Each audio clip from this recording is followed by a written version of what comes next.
અરવલ્લી જિલ્લાના મોડાસા તાલુકાની જેતપુર ગ્રામ પંચાયત હેઠળ આવતા વાઘોડિયા ગામમાં રસ્તા પર દબાણનો ગંભીર મુદ્દો સામે આવ્યો છે. ગામના લોકો દ્વારા આક્ષેપ કરવામાં આવે છે કે કેટલાક લોકો દ્વારા જાહેર રસ્તા પર પથ્થરની દિવાલ ઊભી કરીને આખો રસ્તો જ બંધ કરી દેવામાં આવે છે. આ રસ્તા પર અવર-જવર કરતા આશરે 40 જેટલા મકાનોના લોકો માટે હવે ભારે મુશ્કેલી ઊભી થઈ છે. જેમાં રસ્તાની એક બાજુ 20 મકાન અને બીજી બાજુ 20 મકાન આવેલા હોવા છતાં રસ્તો સંપૂર્ણપણે બંધ કરી દેવાયો હોવાનું ગામ લોકો કહી રહ્યા છે. ગામ લોકોના કહેવા મુજબ આ મામલે પહેલા ગ્રામ પંચાયત પાસે રજૂઆત કરવામાં આવી હતી અને સમાધાનની વાત પણ થઈ હતી, પરંતુ સમાધાનના આશ્વાસનથી માત્ર 20 દિવસની અંદર જ પથ્થરની દિવાલ ઊભી કરીને રસ્તો બંધ કરી દેવાયો હોવાની ગંભીર આક્ષેપ કરવામાં આવે છે.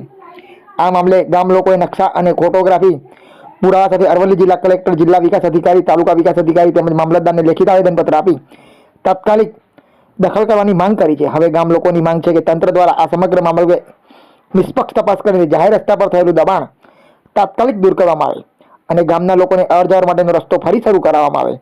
જોતા રહો અજય એ ભાટિયા સાથે, ભાટિયા 15 ન્યૂઝ, અરવલ્લી, મોડાસા. મારું નામ સોલંકી પોપટસિંહ ઉદેશી, ગામ વાઘોડિયા, તાલુકો મોડાસા, જિલ્લો અરવલ્લી, જેતપુર પંચાયત.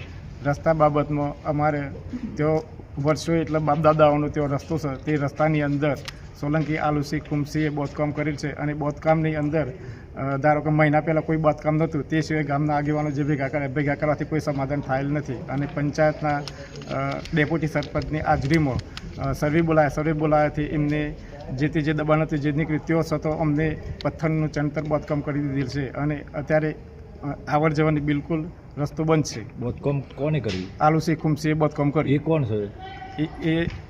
એમનો સર્વે નંબર 21 એમને બાંધકામ કરી દીધું. સર્વે નંબર વાળે બાંધકામ કરી દીધું રસ્તાની અંદર. પ્રાઇવેટ સર્વે નંબર વાળા. હા, આ બાબતે રજૂઆત ક્યાં કરી તમે? રજૂઆત કરી અમે પહેલાં રજૂઆત કરી હતી પંચાયતમાં. પંચાયતે એવું કીધું તમે ઉપરથી લાવો પછી અમે તોડીશું એમ.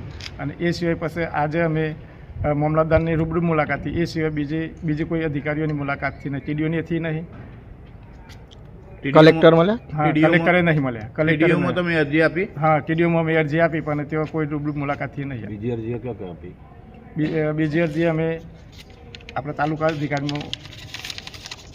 એટલે તમારી માંગ શું છે? એમ અમારી માંગ એ છે, અમારું જે દબાણ છે, અમારો જે રસ્તો છે એ રસ્તો બિલકુલ દબાણ હટાવવાની માંગ છે. રસ્તાની અંદર બાંધકામ થઈ ગયો બિલકુલ. માંગ નહીં સ્વીકારે તો તમે શું કરશો? માંગ નહીં સ્વીકારે તો અમે આગળ વધીશું.